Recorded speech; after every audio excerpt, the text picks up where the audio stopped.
Bonsoir, très chers compatriotes gabonais. En vos rangs, grades et qualités respectives. Vous êtes à l'émission Atmosphère, dimanche 2 mars 2025. Émission Atmosphère, intervention chirurgicale électorale. Je vais concentrer l'émission de ce jour sur l'élection présidentielle à venir et en réponse également à plusieurs interrogations du Phénix, qui est un activiste de France dont je suis avec beaucoup d'intérêt. Le Phénix ce matin s'est interrogé sur plusieurs articles controversés de la loi fondamentale, donc notre constitution et la charte du CTRI. Je commencerai d'ailleurs par la charte du CTRI, dont j'avais accusé d'avoir été écrit à tort contre le chef d'État Brice Oligui Nguema. Et cette attitude que j'avais déjà dénoncée est tout de même assez blâmable. Parce que je n'avais toujours pas compris jusque-là comment les concepteurs de la charte de la transition, qui n'étaient rien d'autre que les forces de défense et de sécurité, avaient pu mettre à l'intérieur de cette charte un article controversé, préjudiciable au chef de l'État lors du processus électoral engagé à venir. La charte de la transition, dans son article 34 je crois, disait que tous les participants au gouvernement de la transition ne pourront se porter candidat à l'élection présidentielle. C'est la charte de la transition qui le disait à cette époque. Malheureusement, cette même charte de la transition qui avait inscrit cette disposition querelleuse pratiquement contre le chef de l'État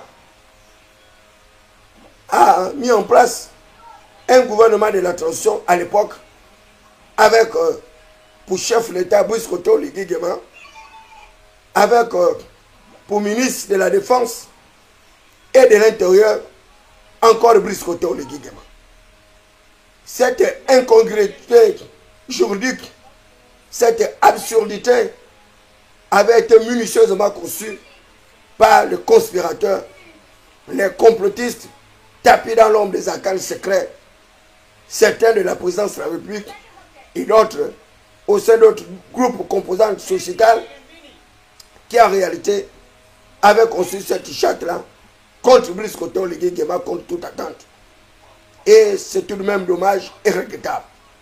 Et je n'avais cessé de dénoncer cet état de fait jusqu'à ce que, à la veille de la mise en place d'une nouvelle architecture gouvernementale, Imongo Herman est devenu ministre de l'Intérieur et notre maman est devenue ministre de la Défense. Mais le mal avait déjà été posé. La jurisprudence Brice Oligui Nguema était déjà établie avec pour incidence les conséquences à venir dans le cadre de la déclaration de Brice Oligui Nguema comme candidat à l'élection présidentielle. Et je l'avais déjà dit que la charte de la transition avait été conçue contre Brice Oligui Nguema. Malheureusement, il n'y a toujours personne pour m'écouter. Comme ces gens-là ne font jamais des analyses, ils n'arrivent pas à lire, ils n'arrivent pas à réfléchir, ils font tout de travers et c'est dommage et regrettable. Aujourd'hui, cette disposition querelleuse également aura un autre point d'ancrage. Parce que cette charte disait que les membres du gouvernement de la transition ne pourraient pas se porter candidat, excepté, c'est-à-dire exceptionnellement, le ministre de la Défense. Or, à l'heure actuelle, le ministre de la Défense n'est pas Brice Oligui Nguema, c'est une autre dame qui est au ministère de la Défense. Voilà comment les concepteurs de cette charte-là ont tourné en dérision Brice Oligui Nguema, alors que ces gens arrivent à gagner beaucoup d'argent ils arrivent à occuper des postes de responsabilité grâce à la générosité et la solidarité de Brice Koto Ligigama. Certains sont conseillers juridiques, chefs de département. Certains sont ministres, sans compter les magistrats, les conseillers spéciaux, les chargés de mission et autres. Mais il n'y avait personne à cette époque-là pour dire à Brice Koto Ligigama qu'il y avait une véritable entourloupe.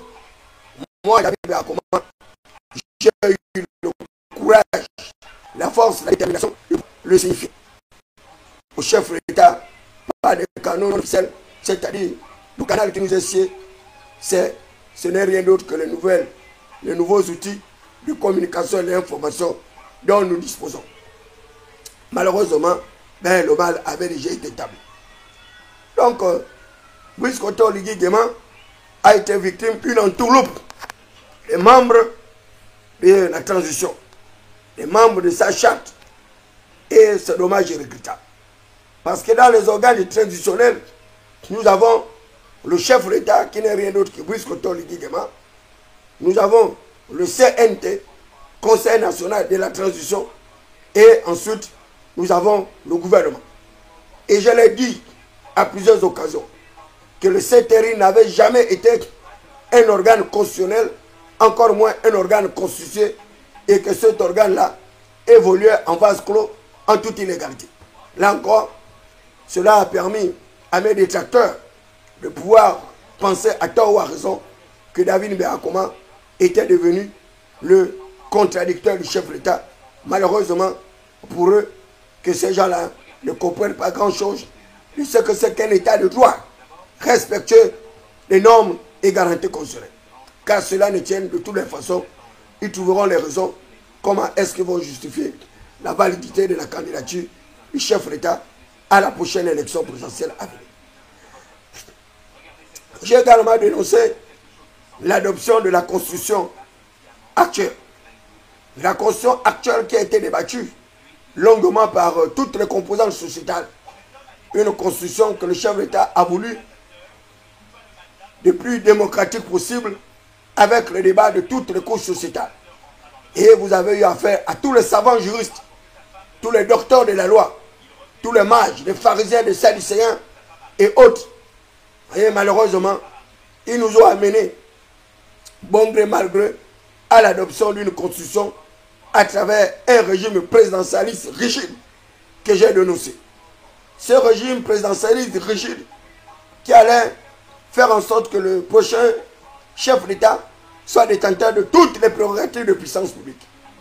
Qu'il soit en même temps président de la République, chef d'État, président du Conseil supérieur de la magistrature, garant des institutions, mais au pire, Premier ministre, chef du gouvernement.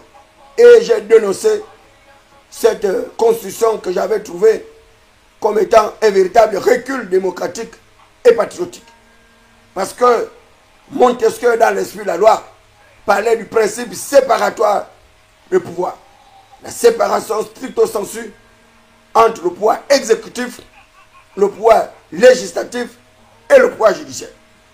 Malheureusement, vous avez même suivi les explications du vice-président de l'Assemblée nationale, dont je ne voudrais pas décliner l'identité pour ne pas lui faire une publicité gratuite qui allait sur le plateau de télévision. Voyez la méritocratie de cette constitution, une constitution basée sur le totalitarisme du pouvoir, sur l'absolutisme du pouvoir, avec pour conséquence un certain régressement de nos garanties constitutionnelles, avec un assujettissement presque des populations grâce à un recul de leurs garanties de droits et libertés qui ont constitué pour nous de véritables batailles pour arriver justement à obtenir toutes ces grâces et faveurs.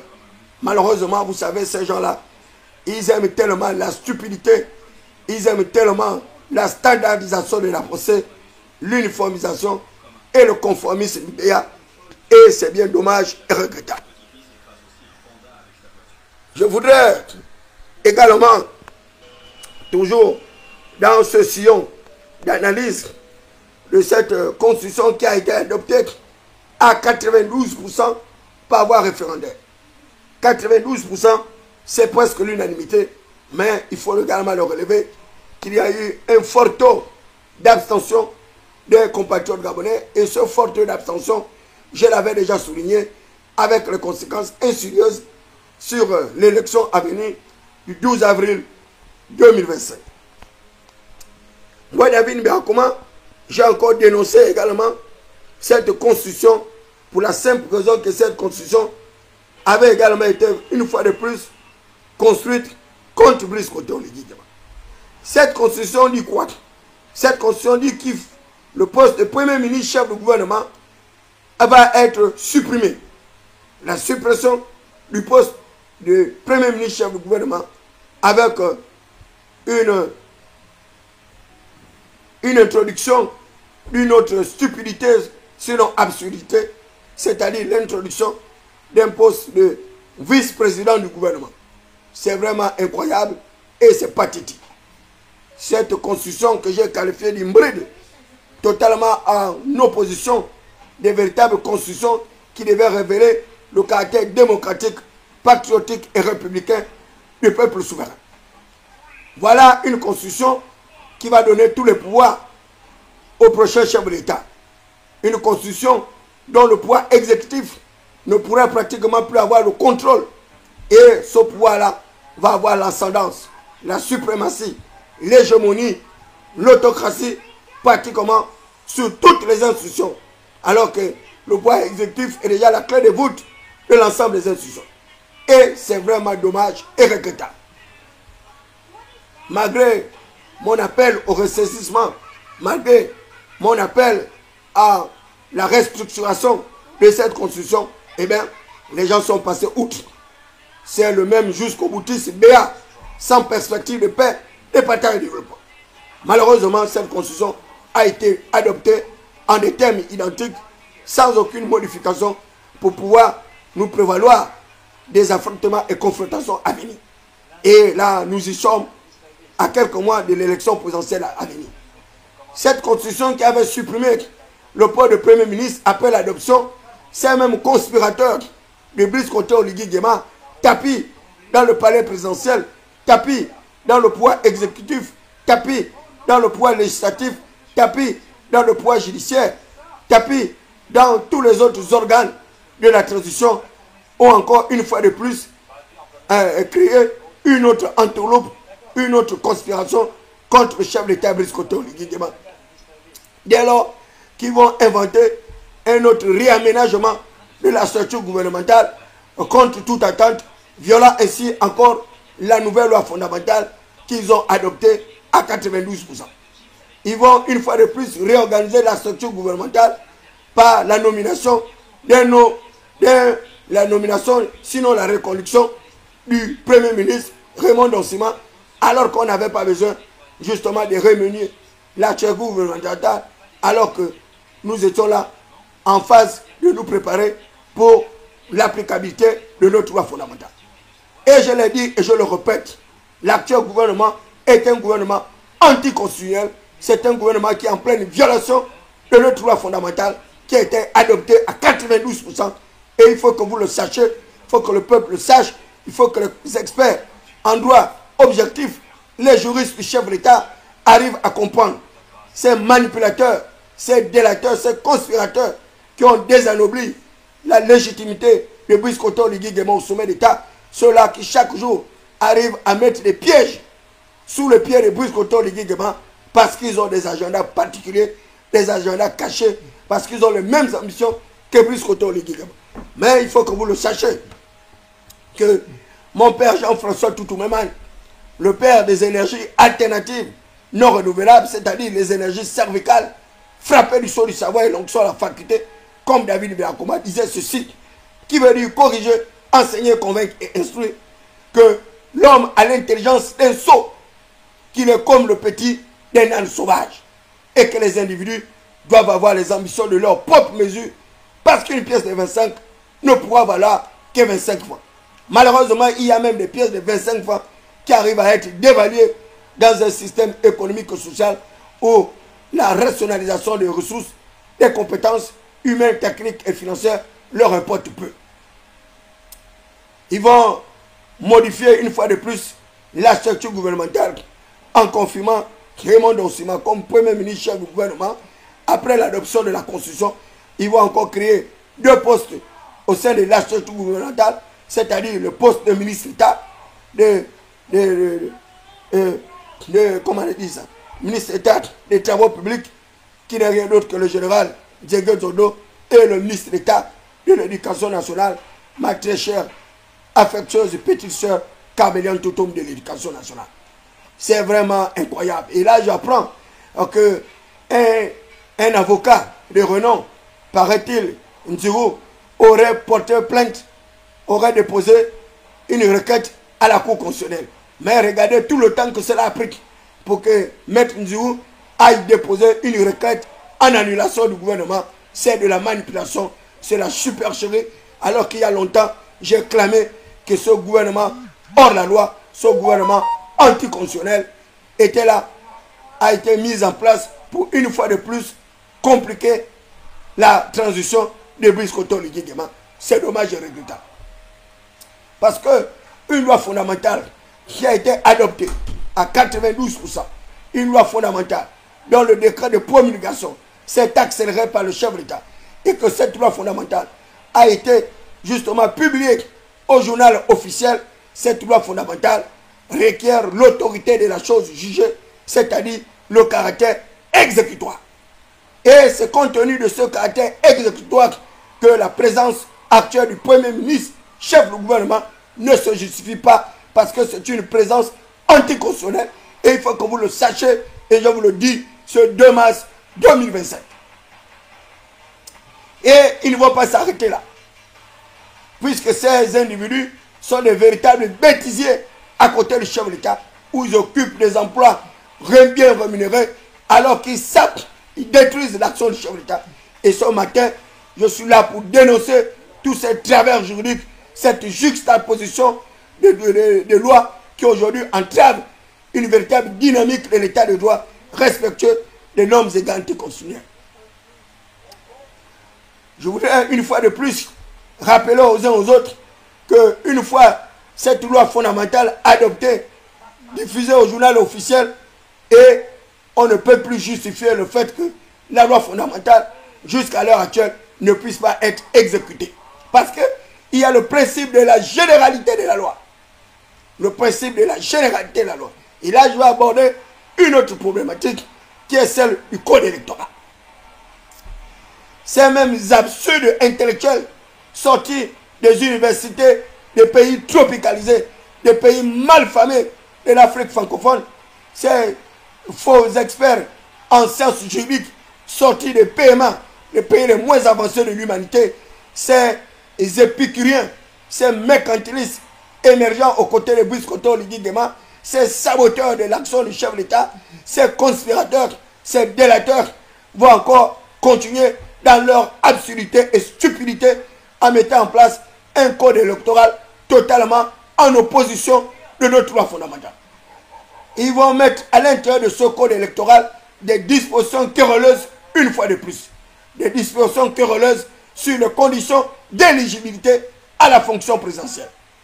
Ils vont inventer une autre supercherie par la suppression de plusieurs compatriotes, les moins de 35 ans, dans l'exercice de la recherche de la fonction du pouvoir exécutif, et ils vont mettre un autre encadré de celui de 70 ans.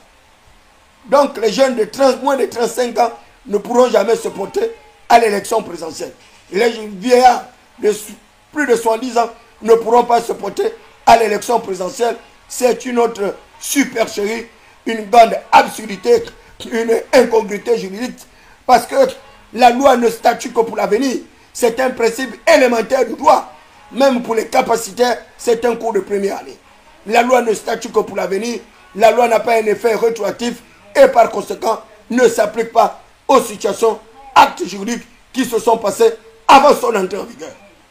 Or, la loi fondamentale est censée être rentrée en vigueur. Mais ils vont encore vous donner des arguments fallacieux en disant qu'ils ont mis des dispositions particulières, par exemple des dispositions particulières sur les conditions d'éligibilité à la fonction présidentielle.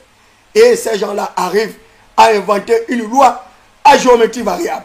Une loi qui ne s'appliquerait qu'à des dispositions particulières. C'est une manipulation éhontée pour les savants intellectuels juridiques que vous êtes. Et ce matin, je voudrais vous le dire, que vous êtes des conspirateurs de la politique du chef d'État. Et c'est dommage. C'est vraiment dommage et regrettable. Parce que le principe de la non-rétroactivité de la loi va faire en sorte que vous aurez des véritables difficultés lors de ce processus électoral, lors de l'examen des candidatures. Et vous allez vous retrouver avec des procès. Pour ceux qui ont 70 ans, qui ont plus de 70 ans, qui se porteront candidats à cette élection, eh bien vous aurez du mal à leur empêcher d'être candidats. Quels que soient les arguments que vous allez utiliser, vos arguments ne passeront pas. Mais comme nous sommes dans des pays tropicalisés, où le droit vous importe peu, où l'état de droit vous importe peu, vous allez encore passer outre, comme d'habitude. Parce que dès lors que vous avez la majorité législative qui essaie de 18 ans, la réalité c'est que vous pouvez être candidat à toutes les élections.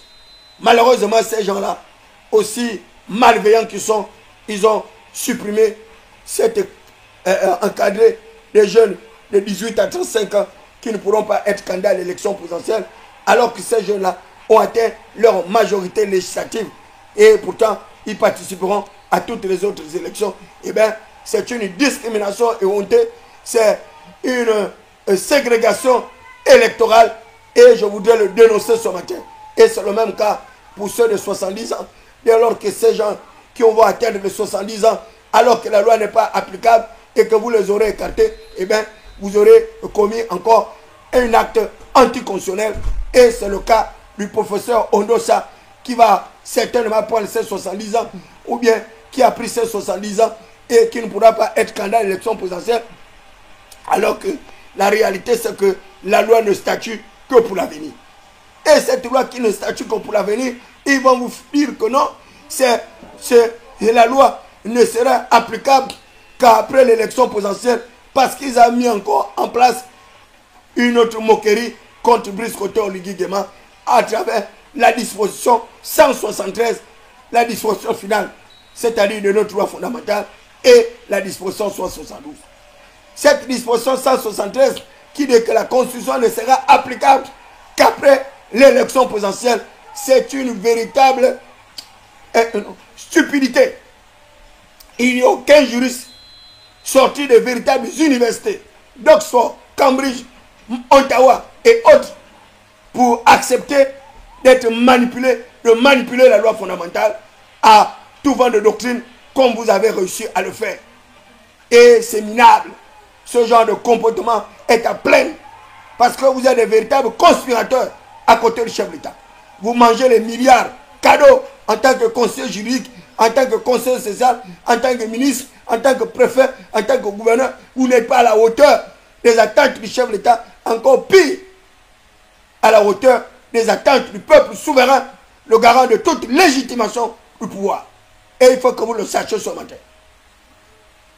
Tous ceux qui ont 70 ans actuellement sont éligibles à la fonction présidentielle parce que jusqu'à présent, la Constitution n'est toujours pas rentrée en vigueur. Il faut que vous le sachiez. Il faut que vous le sachiez. La Constitution n'est toujours pas rentrée en vigueur dès lors que le dispositif constitutionnel continue à maintenir Raymond Nsima comme Premier ministre, chef du gouvernement. Et là, nous nous retrouvons avec une juxtaposition de l'ordre constitutionnel et juridique. Et c'est ce que le roi Teke, Ali Akaba Onanga Yobege, le prince de Moutassou, avec l'enfant terrible de Makokou et l'intrépide professeur Onando avait décrié sur la place publique. Et il n'y a eu personne, aucun acteur du chef d'État, aucun expert ancien juridique de venir démontrer le contraire de ce qu'ils disent, puisque moi, David Birakoma, il y a longtemps, je l'avais déjà dit, sous d'autres cieux. Moi qui ne suis expert en rien, mais j'arrive à déceler tous les pièges tendus contre le chef d'État. Et je l'ai dit depuis longtemps, que ce soit la charte de la transition, que ce soit la constitution qui a été adoptée, que ce soit le code électoral qui a été adopté, toutes ces lois ne profiteront pas au chef de l'État, mais bien au contraire, ces lois ont été établies contre le chef de l'État à cause des courtisans, des intrigants, tapis dans l'ombre des accables secrets du pouvoir. Et ce sont eux qui suscitent justement les affrontements, les confrontations au sommet de l'État. Ce sont eux qui arrivent à manipuler la loi pour pouvoir faire passer Brice Koto Oligui Nguema pour un parfait et méconnaissable de la loi fondamentale, pour faire passer Brice Koto Oligui Nguema pour quelqu'un qui réfléchit de travers. Et c'est vraiment honteux de votre part. Mais qu'à Dieu ne plaise, de toutes les façons, la transition va bientôt s'achever et nous nous retrouverons pour faire le compte, le bilan et les résultats de cette transition qui est devenue pour nous une véritable chape de plomb. Je voudrais une fois de plus également rappeler à mon bienfaiteur Brice Koto Oligui Nguema que cette juxtaposition de l'ordre constitutionnel actuel ne peut plus continuer à prospérer. Nous avons une charte de la transition qui continue à être exécutée, alors que la réalité, c'est que cette charte de la transition n'a plus aucune valeur juridique parce que c'est une charte qui avait été élaborée par des compatriotes, donc une charte dépourvue de toute légitimité, une charte dépourvue de toute légalité.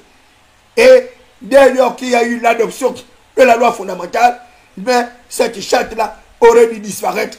Donc la disposition où certains arrivent encore à utiliser le fait que les membres du gouvernement de la charte ne peuvent plus se porter candidat à l'élection présidentielle. Malheureusement pour vous, si vous ne le savez pas, cette charte est caduque.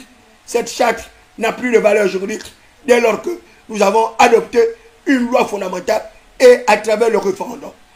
Le référendum, c'est l'expression la plus parfaite des régimes démocratiques. C'est le dernier, l'avant-dernier mode d'expression du peuple souverain. Le référendum, c'est l'avant-dernier mode d'expression du peuple souverain. Parce qu'il y a encore un dernier mode d'expression du peuple souverain que vous ne connaissez pas. Et je vais vous donner ce dernier mot d'expression. On appelle ce dernier mot d'expression l'expression supra-populaire.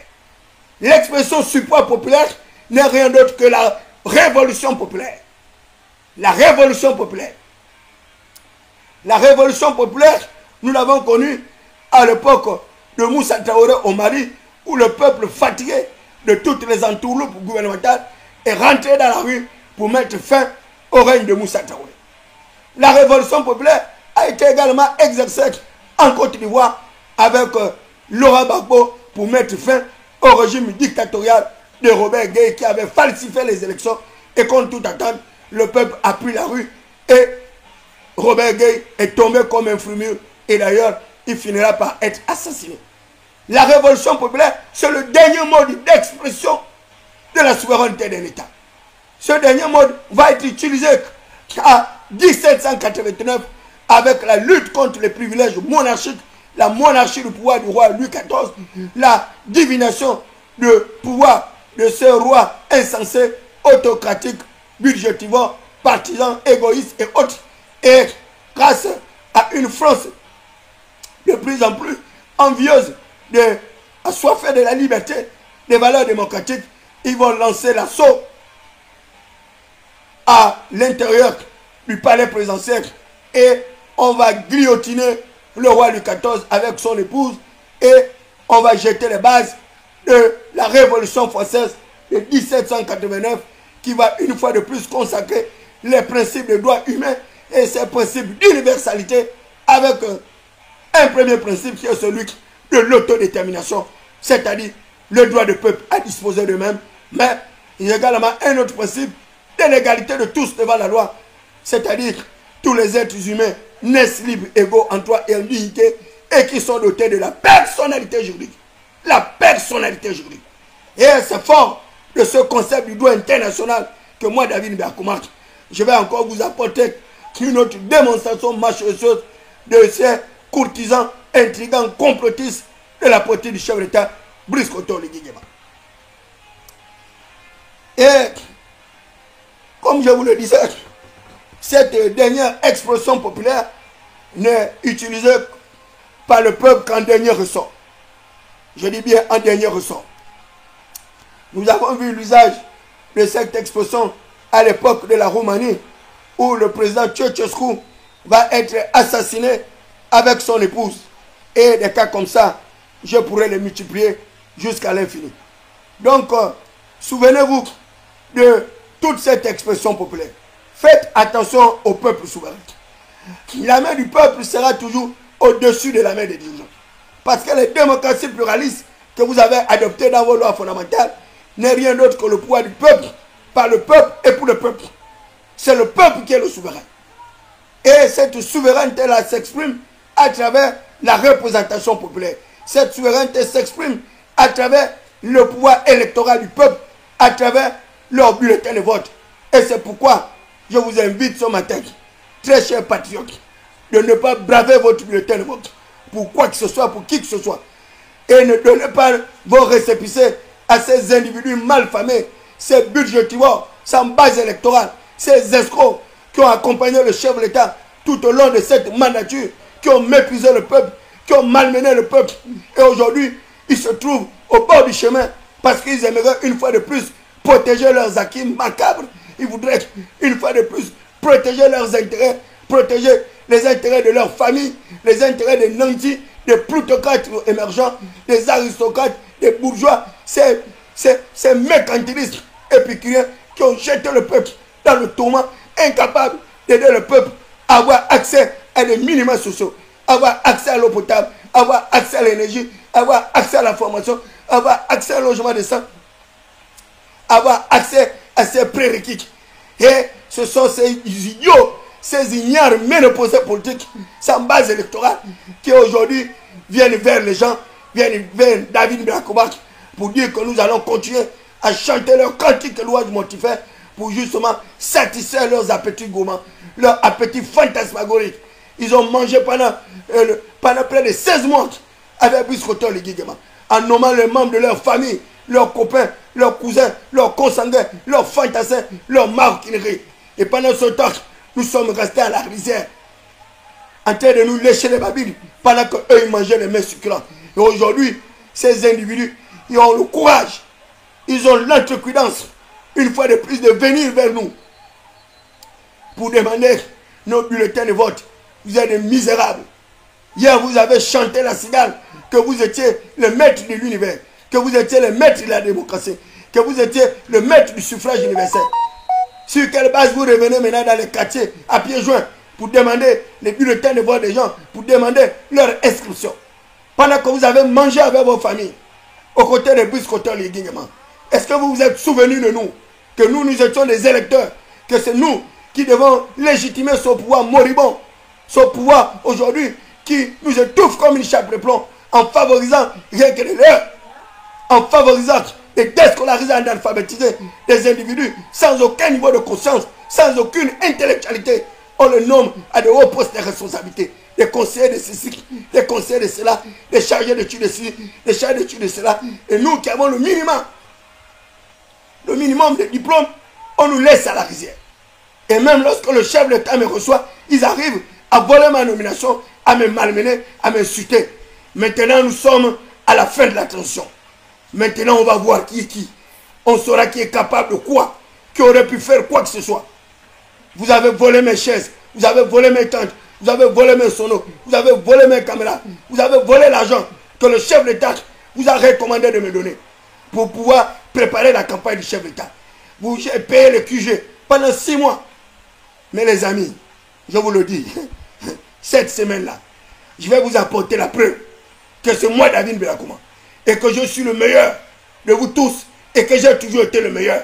Je vais vous apporter la preuve de manière argumentative, avec une certification de l'expertise dont je dispose, en tant que précurseur de révolution populaire, en tant que pédagogue, en tant qu'instructeur, en tant que didactique. Moi, David Biakouma, je vais vous apporter la preuve que vous avez eu tort de choisir les médiocres, les minables, leur donner de l'argent pendant ces 15 mois-là, pour faire oye, sans perspective. Maintenant, là, il s'agit d'aller convaincre les populations sur la justesse de leur choix. C'est là où nous, on vous attend maintenant. Là, de douce courir.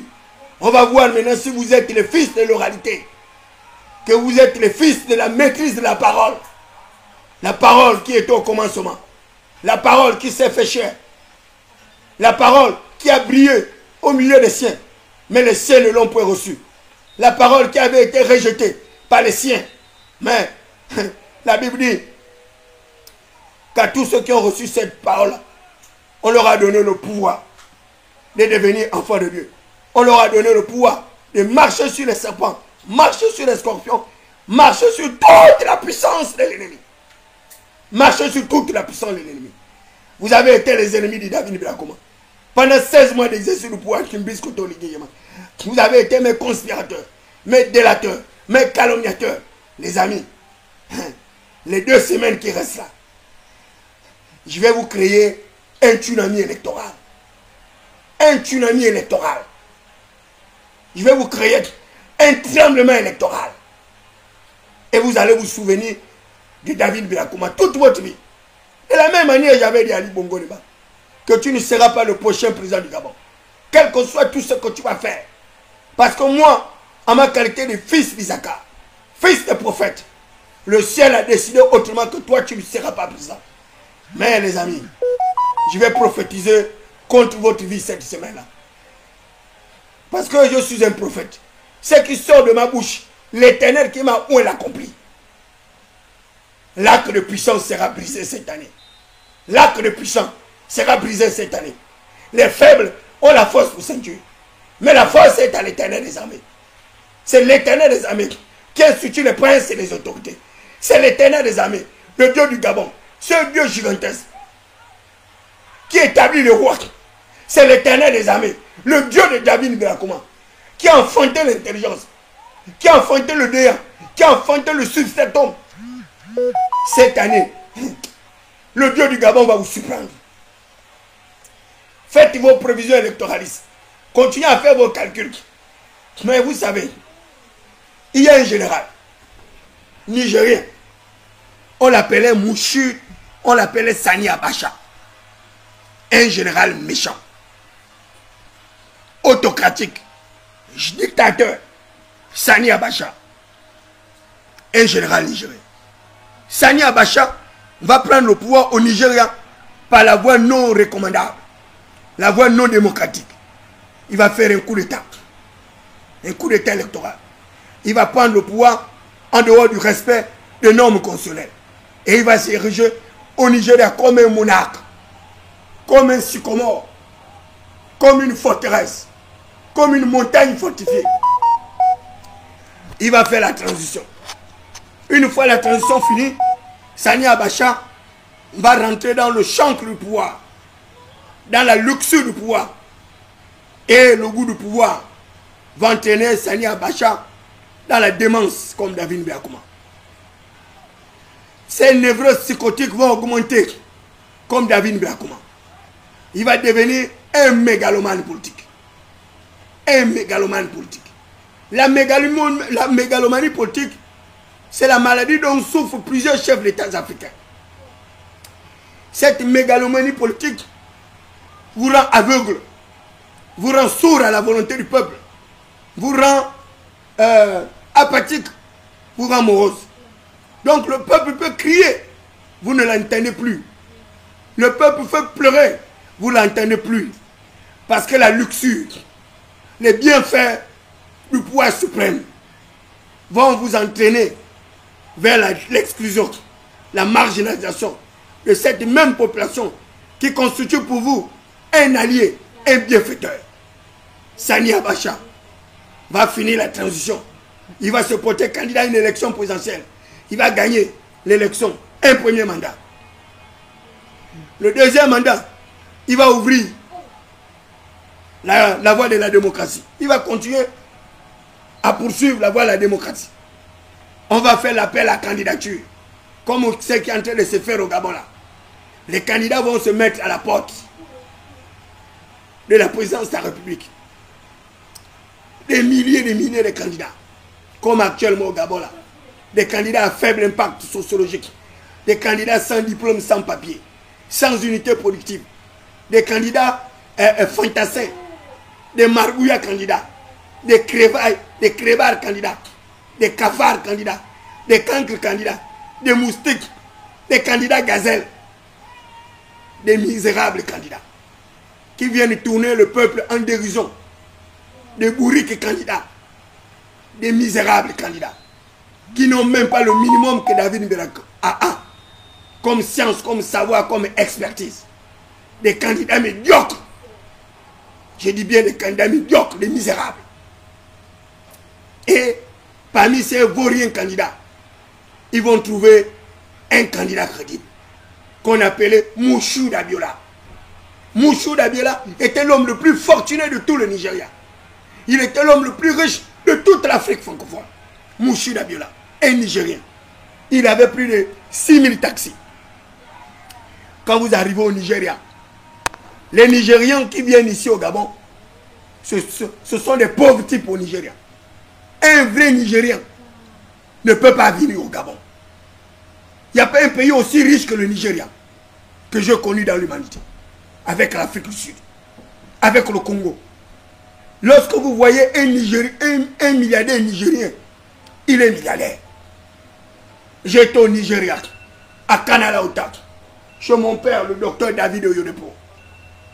J'ai prié à l'église Fête et Tabernacle, chapelle des vainqueurs. L'église de la prospérité, de la foi vivante. Fête et Tabernacle. Le docteur David Oyedepo. 6000 appartements, une personne. 6000 appartements. Pendant que moi, David Mbela, je dors dans un mètre carré où je suis locataire, sans logement, un fonctionnaire de l'État. Après 19 ans, 20 ans de service, aucune maison. Mais des lascars, des misérables, arrivent à obtenir des maisons par la volonté du chef de l'État, sans avoir rien fait aux côtés du chef de l'État. Et nous qui nous battons chaque jour pour le chef de l'État, on est privé de tout. On est privé d'avancement, on est privé d'accès au concours. Ils m'ont empêché de faire le concours de l'ENA.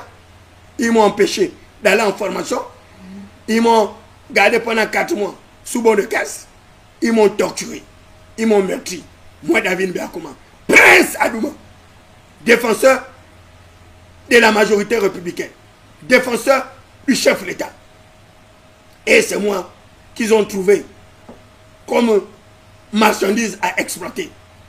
Moi qu'ils ont trouvé pour capitaliser leur confort et bien-être. Mais les amis, c'est le moment de la rupture. Je vous le dis, c'est le moment de la rupture. Et cette rupture-là va être brutale et violente. La rupture avec David Mbela va être brutale et violente. Il faut que vous le sachiez.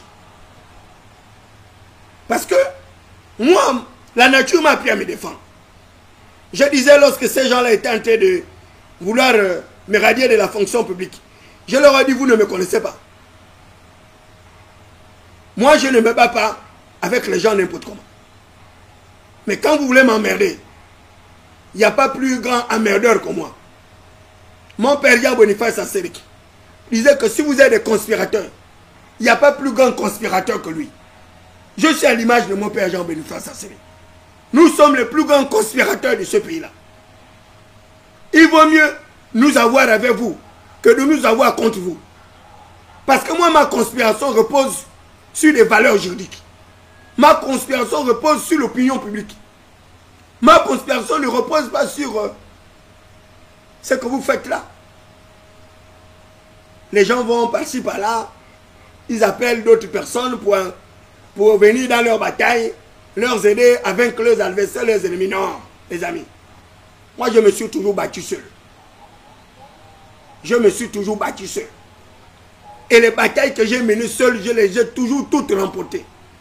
Ce sont les batailles que j'ai menées en groupe, où les gens m'ont toujours roulé. Mais cette année, mes batailles seront individuelles. Cette année, mes batailles seront individuelles.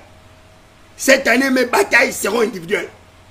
Et je serai de plus intrépide au cours de ces processus électoraux. Je vais vous apporter la preuve que moi, David Mbela,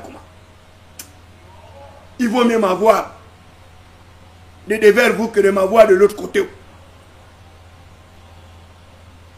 De l'autre côté. Au ciel, au ciel, au ciel, j'irai là-bas un jour. Vous savez, les amis, vous ne savez pas ce qui va arriver au Gabon. Nous, on sait ce qui va arriver au Gabon. Vous ne savez pas. Continuez à dormir. Continuez à vivre votre morosité. Continuez à ne plus dénoncer parce que vous avez de l'argent. Continuez à abandonner le peuple parce que vous avez été corrompu. Et qu'aujourd'hui, vous n'avez plus besoin de protéger cette même population-là. Qui a fait de vous ce que vous êtes devenus. Des activistes craints. Des activistes onéreux. Des activistes certifiés par le chef d'État. Mais bientôt, vous ne serez plus que des misérables personnages. Parce que nous allons vous aider à tout perdre. Moi, David Nbelakouma, je vais vous aider à tout perdre. Odik, j'arrive. Donc, voilà des individus, soit des soutiens du chef de l'État, et qui malheureusement ont amené le chef de l'État vers des mensonges et hontés. Ils ont promis le chef de l'État d'être leur candidat. Mais en même temps, ils ont des candidats. En même temps, ils suscitent des candidatures. Des manipulateurs. Des véritables escrocs. Accordez-moi 10 minutes. Le temps que je cherche un document que je mettrai à votre disposition.